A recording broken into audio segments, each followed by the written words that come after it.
Okay, we are here. Hello, everyone. No, there's no background music at the moment. The video, I think it's just going to be a video, has not gone live. It's not a full stream that Bungie is doing here, but as soon as there's anything to have on, we will put it on. I guess we could even put on like Deep Stone Lullaby or something to have some background music. Let me pull that up.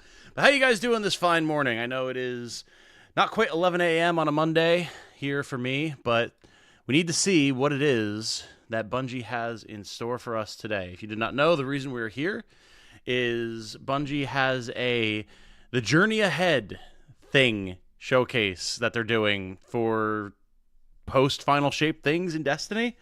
We don't really know what exactly is going to be happening with Destiny now that the 10-year saga is done. They've said that it's not just ending, that there's other story that they want to tell, that they want to start a new saga, yada, yada, yada, all this different stuff. But after this great success that Final Shape has been thus far, obviously all eyes are on Bungie to actually show that they have any idea what they're doing for the future, to see if they can actually make this momentum work for them and have it push forward into whatever the future will be for Destiny. Huge fingers crossed that they're actually able to do so, because this is the first time in a long time that everyone's been pretty much universally positive about the game. And if they could just ride that, if they can capitalize on that, it would be phenomenal. But we'll have to see. Let me put on some music here. There we go. But yeah, so I'm very excited. I have no idea how long this is going to be. I can't imagine it's going to be super lengthy, but, you know, maybe to try and capitalize on that momentum that they have going on, maybe they will be showing us a lot. Maybe there will be a lot of discussion. Who knows? So yeah, all eyes are on Bungie currently. I hope that you guys are having a lovely morning. I see Conrad first to comment. Hello, Tom. What's up, Conrad? Good to see you. Good to see you. Final Destiny 2 DLC was actually good, huh? It was. It was. Bring the music down a little bit more.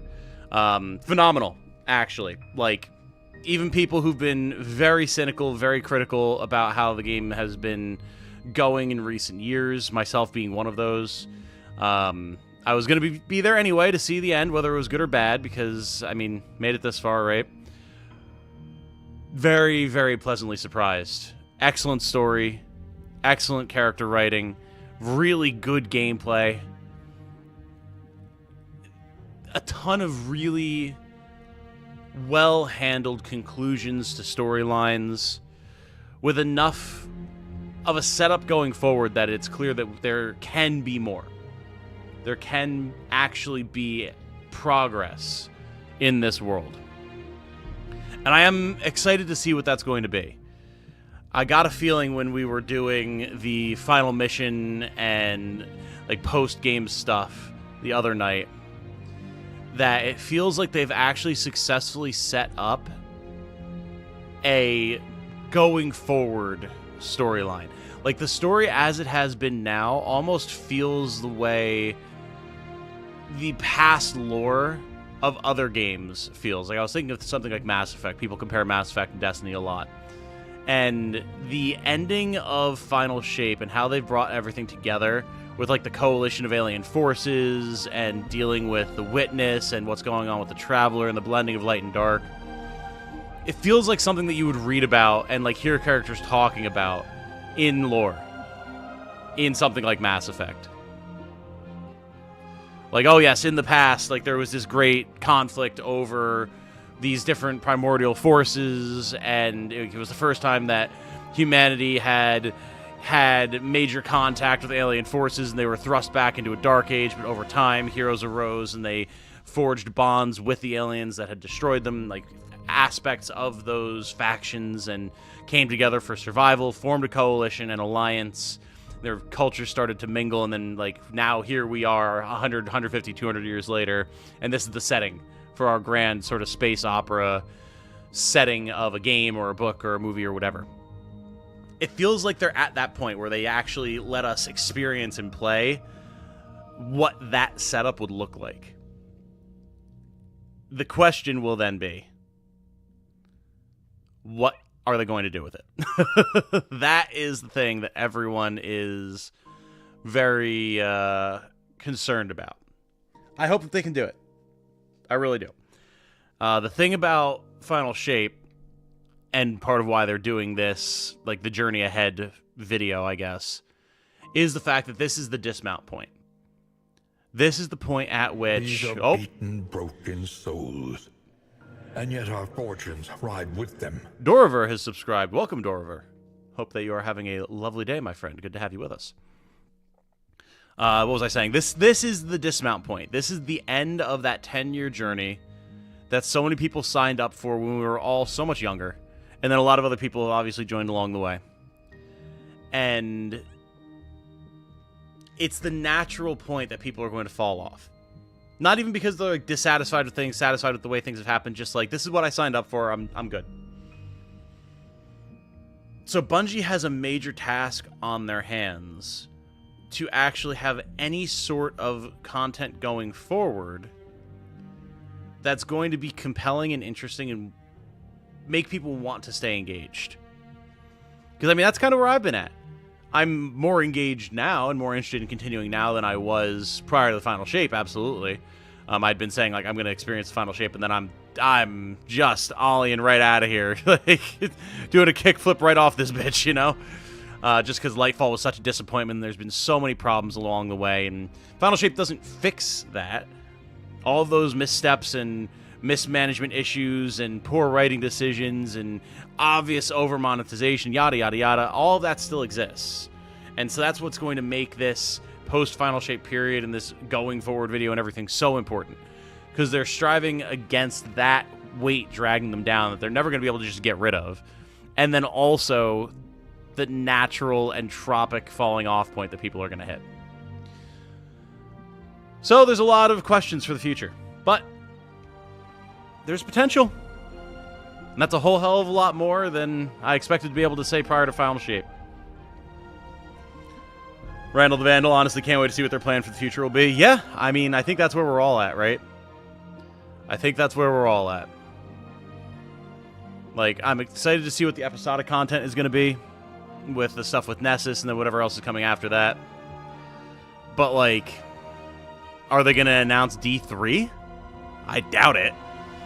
Are they going to announce a new trio of DLCs or something? Seems more likely. I don't think they can just have the game continue with episodic content forever. But they've also got things like Marathon that they have to handle. And, you know, the studio got downsized. So there's a lot on their plate.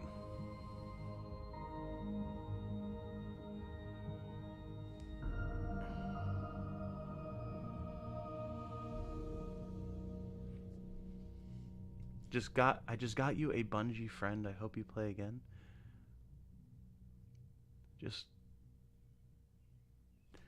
Oh, are you saying that, like, we just started playing together? So you hope that I continue playing, I'm assuming, is what you're going for? Yeah, absolutely. I mean, I want to keep playing, man. Like, I want to be able to, like, put a team together, do some raids, do some dungeons, like, those are aspects of Destiny that are always so good, and I've not had the chance to engage with as nearly as much as I would have liked. So yeah, I absolutely want there to be a reason to keep playing. But I'm also not interested in getting back on the seasonal grind, over monetization, garbage storytelling train that we are constantly hopping on and off of with Destiny and with Bungie, you know? Like, if that's what it's going to be, then I'd rather just dismount once I'm done with Final Shape. Once I've done everything that I've wanted to do and move on. That's the dangerous thing about it being such a good conclusion, is people will be satisfied. They will be willing to leave because they'll have gotten what they wanted. So, they're walking a razor's edge right now. That's for damn sure.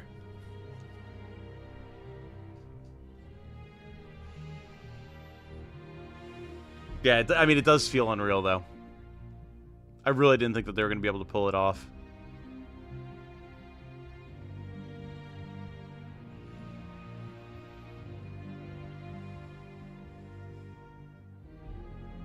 And I mean, the thing is, like, there's still so much to do, right?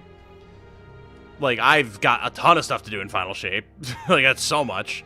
So many exotic quests, so many different, like, I want to do the raid, obviously. Like, I want to get craftable deep sight weapons, play around with all of that, do some Gambit, do some Crucible. But, I mean, the episodic content starts tomorrow. Hopefully, that's something that continues to impress. I don't know.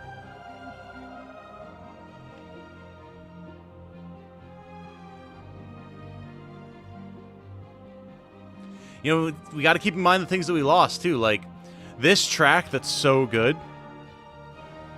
the people who made it aren't at the company anymore. The biggest names behind Deepstone Lullaby and, like, all of the other music in Destiny, Michael Salvatore and Michael Seacrest. Like, look, they're... Oh, God. That's fine. Their names are right here on the credits. Neither of those individuals are with the company anymore. They both got laid off. So it's like, what's the music of Destiny going to sound like going forward? I don't know. But it's a big, big part of the game. So it's like, I don't know, man. Bungie being asked for the whole duration of D2 until it becomes base and earns respect again at the end of D2. Well, and see, that's what's made it so rough, Conrad. They haven't been asked the entire time. They really haven't. It's been such a roller coaster. Like, the Red War was fun, but obviously at launch D2 was very, very barren of any sort of, like, major content. Then Curse of Osiris and Warmind were insanely mid. Forsaken came out, blew us all away. Forsaken was phenomenal. Seasonal model after that was hit or miss. I liked Beyond Light, a lot of people didn't. Partially because of the content vaulting. Shadowkeep was pretty meh, other than like the reveal of the Darkness ships and everything. Lightfall, ugh. But Witch Queen, awesome. Like it's been such a wild, tumultuous road. But here we go. Honestly, I just hope that they're going to do another expansion and give it more time in the oven like the Final Shape. They have to. They can't keep doing, like, they can't do the yearly model. Every time they try to push that is when we get an ass expansion. Like Beyond, or not Beyond Light, like Lightfall. They just can't do it. Weird, they're just going to use AI to try copying Salvatore's work without him actually being involved. I don't think they could get away with that. I don't think that they could get away with that at all. Because the Bungie player base is so tuned in to stuff with like AI and everything that like they would catch on so fast. We'll see. But yeah, I don't think they'd be able to get away with it. Here we go. Oh shit! Are we finally getting the Destiny anime that they've been talking about all this time? This has been something that's been rumored to be in the works for so long.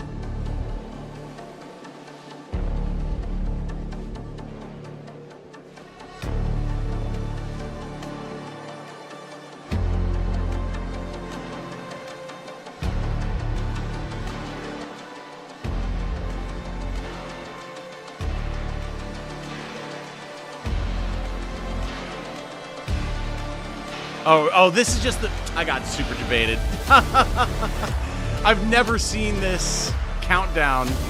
God damn it. I've never seen this countdown for a YouTube premiere before. They debated me so hard. I feel like a dumbass. Okay, here we go. Yeah, we're on like max quality subtitles.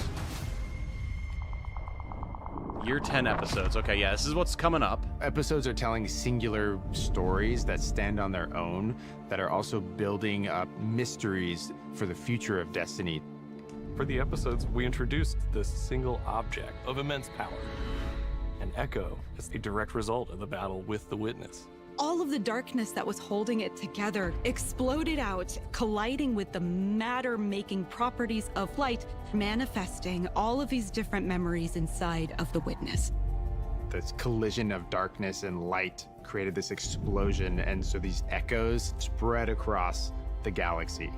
Right. Yeah, we saw that at the end of the final mission. The first echo that we encounter landed on Nessus. What they find there is that this echo has transformed the planet, awoken it into something it's really not supposed to be. So we go down to Nessus, and we immediately realize that the Vex are acting a little strange. So we work with Failsafe and the first activity, Breach Executable. And this is a 3-player activity, arena style, kind of offensive that we haven't really done before. Got these big cool like geysers of radiolaria that explode out of the ground, and you need to cap them off while you're keeping the enemies at bay. Things that have only existed in the Vex net are now coming out into the real world. You're gonna see that like Nessus is different now. As we get deeper and deeper towards the core, it really starts to become very apparent. So you're gonna go down into these landmarks and you're gonna unearth the ancient secrets of a lost civilization. We have a mysterious new enemy, and they are able to do things that we have not encountered in an enemy before. We're seeing new behavior from the Vex. Who is behind this, but also what are they doing and to what end? Very ambiguous. Revenant. Revenant is gonna be very Fallen theme. The Fallen don't have a home planet anymore. Reese has been gone for a long time, and they've been looking for a new home across the galaxy. Revenant has more dark fantasy themes. It's about slaying vampires with a touch of Splicer mixed in. Interesting, okay. The player gets to be a Slayer Baron. We'll learn that in Elixni culture, this was a role that was reserved for the most renowned monster hunters. For that one, we took a really hard lean into the vampire hunter fantasy. Huh. We're introducing the system called potion crafting. Combat potions boost your artifact directly, then your loot potions, those are going to allow you to have agency over the rewards that you're chasing. What we'd like to do in year 10 is give players more agency in their pursuits. You'll see more experiences where you can kind of decide what you want to do in this next step. Fikrul is back. And Okay. He's got the Echo. And this is what Fikrul's using to build his new Army of Darkness. And he's moved into an Awoken Watchtower. Fikrul's Vampire Keep. We took a lot of inspiration from horror for that one. Okay, that could be interesting. I'm less... Heresy is about the Hive Pantheon, dealing with some new interesting revelations that happen. We want to take the Hive Pantheon and shake up the snow globe. So we're gonna It get means light that orcs or we want something. to take the existing relationships that we see inside of it and put them through such a stress test that they come out changed. Because In we saw Heresy, that there's this in new Ghost of the Deep. Eldritch force that's bubbling up to the surface that is opening new doors, creating powerful mysteries, and ultimately they'd lead us back to the Dreadnought. We're going back to the Dreadnought. It's awesome. See, Some I'm less fans might interested in think the we've Echo forgotten stuff, the Dreadnought though. Completely. And I want to know more gonna about give it what the a actual whole new future of purpose. Destiny is going to be, but we'll see if they actually get into that. We want this to be an Eldritch, inscrutable fortress of secrets. The peeling that you'll see on the Dreadnought, the weapons themselves are peeling back to reveal a new, spooky, bony front. Since Okay. this release deals with kind of two big themes, we have two armor sets. We've had some armor sets that are kind of in the Eris theme in the past, but this is like straight up Eris' Those look pretty squad. Those look pretty sick. And then the Hive Ship Navigator armor set. Those also explores look pretty like, sick. What if we were driving the ship? What if we were the navigators? If you really like Shattered Realm, if you really liked the Coil, you're going to love this new Dreadnought activity. With every episode, there are a ton of interesting twists and turns that I don't think anybody's really going to suspect. We haven't seen anything like this in Destiny before, and I'm excited to get after it. Okay, but yeah, what's after this, though? That's what everyone, I think, is most concerned about. I know it's certainly the case for me. Okay. Here we go.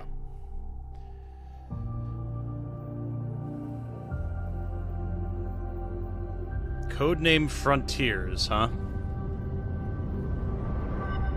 Oh, is that it? Is that all we're getting?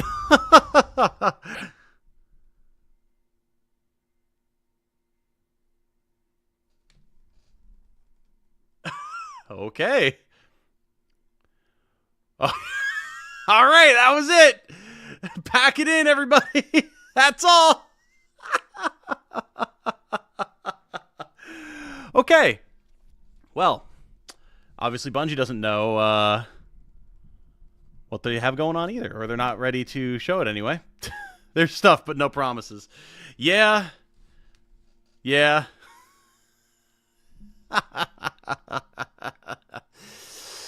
Well, okay. So we definitely don't get to know anything about what's actually happening in the future, probably because Bungie doesn't know. Everything was riding on Final Shape so much that they probably have to have a lot of meetings and a lot of discussions on what they're actually going to be doing with Destiny going forward. And that is not surprising. That's definitely not surprising. But, interesting.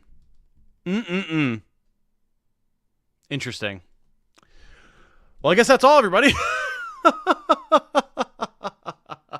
I'm sure there'll be plenty of discussion to come. The episodic content seems like it could be cool, but it also does just seem like it's going to be more seasonal stuff. I'm far less interested in the Nessus stuff than I am about the 2 future episodes. Those seem like they could be a lot more interesting, potentially. I do like the idea of finally getting back to Fickrel, because he's been out there as a kind of nebulous force for a while. That's a big loose end. And then, yeah, seeing what's going on with the Hive Pantheon and Xivu Arath and everything, that's obviously a big deal. That is a big deal. So it'll be interesting to see what they do with that. But yeah, no insight into the big questions of what is actually going to happen with Destiny after that. So, and it'll probably depend on what the sales numbers for Final Shape look like and what the engagement numbers with the episodes look like. So we shall see. I think that's it. Echoes is probably the end. I don't think so, because they've got this like D2 Frontiers thing, right? So they clearly have something in mind afterwards, but we shall see. Cool stuff hyped about the Dreadnought. Yeah, Dreadnought's going to be cool. Dreadnought is going to be cool. I'm always down for stuff with the Hive Pantheon, so we'll keep an eye on that, see what that's going to entail. There's probably they probably have a lot of meetings with the higher ups, with Sony, with Bungie management, all that type of stuff. We've heard a lot of rumors that the majority of Bungie management is bailing ship in 2025, because it's when the last of the payouts from the Sony acquisition are going directly into their golden parachutes. So what's going to happen after that, when there's going to be a major leadership shakeup, also going to be very interesting. But they're definitely in a better position now than they were before with the success of Final Shape. So who knows? Who knows? Interested in the dungeons and the aesthetics? Yeah. The aesthetic of Heresy and what was it, Empire or something like that with Fickrel. They looked cool. You know, mainly concept art, but it did look cool. Definitely interesting. I'm curious to see how a vampire hunter theme is going to go with the Fickrel stuff. But I mean, I do like that type of thing, so who knows? Going to be cool to see what the dungeons are, etc. Want Xivu to show up and kill some notable people because it feels like she's underestimated. See, the thing is, they mentioned that she's mortal now. I guess because the witness is dead. I'm not sure why that would be the case, honestly. But, so I don't know how much more she's going to be able to do. Like, she'll still have her Hive magic. She'll still be powerful, but not in the same way. I don't know. I think it's going to have something to do with Oryx and his corpse in Ghost of the Deep, but we'll see. We'll see. Well, yeah, I'm going to call this one here, everybody. I have a bunch of project work that I have to do, so I'm going to bail. But, y'all, thank you for being here. Thank you for seeing what the future of Destiny holds. And I will definitely be doing a few more Destiny streams to wrap up the rest of the story content that I haven't done. And from there, it's going to be back to business as usual. So, for now, though, everybody, y'all have a very good one. I will talk to you soon.